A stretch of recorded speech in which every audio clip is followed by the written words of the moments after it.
It's Dr. R. Dugmajian with Prime Coral Labs, and it is May 2019, and I'm going to show you three different types of corals that died from RTN, and all three are infected with Philaster, the RTN parasite. This is a protozoan parasite that infects corals and causes RTN in the wild as well as in aquariums. It infects all types of corals, not just acroporas, but also monoporas, all SPS, all LPS, and even soft corals like mushrooms, anemones, and zoanthids. So we're going to take a look at three corals. Over here, we have an Acropora tenuis, very small coral. You can see how tiny it is, small amount of water. Here we have a pretty good millipora, and here we have a non-tenuis, non-millipora Acropora. And I can tell you right now, we're going to test the water in each one. We're using a petri dish. So I've got my petri dish, and we're going to start out by testing the non-millipora, non-tenuis. We're going to take a look and see. These all died about the same time. So we're going to see what the water holds.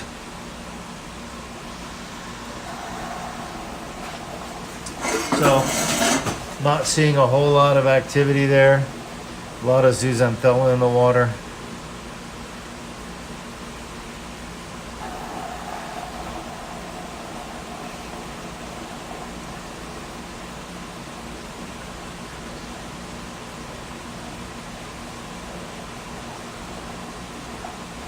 There. All right, so you saw just swimming across the screen. There are some parasites, protozoan parasites. There's another one. Obviously, that's a big worm. We're not concerned about that. There goes another one. These are Philaster, and Philaster is the RTN parasite. But you can see not a whole lot of activity, pretty sparse. Now there's an STN parasite called Euploides. There goes another Philaster. All right, next we're going to look at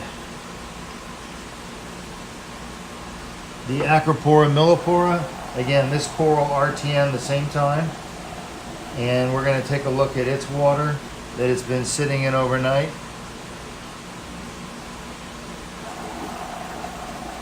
And immediately you can see there's a lot more activity with Philaster swimming around. That's these streaks. So again, this is a millipora, and we've noticed that the protozoan parasites tend to like milliporas and tenuises. So this is just to give you an idea of the traffic of the Philasters that were inside. Here's a Philaster moving pretty slow, kind of lost.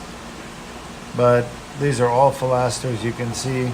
So that's a millipora that RTN, a lot more Philaster. Finally, we'll take a look at that really small piece of Acropora tenuis. So right here, we're going to pour it into the petri dish, and let's see what this coral has. Wow. So for all you tenuis lovers, Acropora tenuis, you wonder why your tenuises die? This is why. Because Philaster, the RTN parasite, it's a small single-celled protozoan organism, somehow is dramatically more attracted to Acropora tenuis, and this is a consistent finding. So we compared the non-millipora, non-tenuis coral RTN with the millipora and the Acropora tenuis, and you can see the Acropora tenuis just has probably 10 times the amount of parasite living inside its skeleton.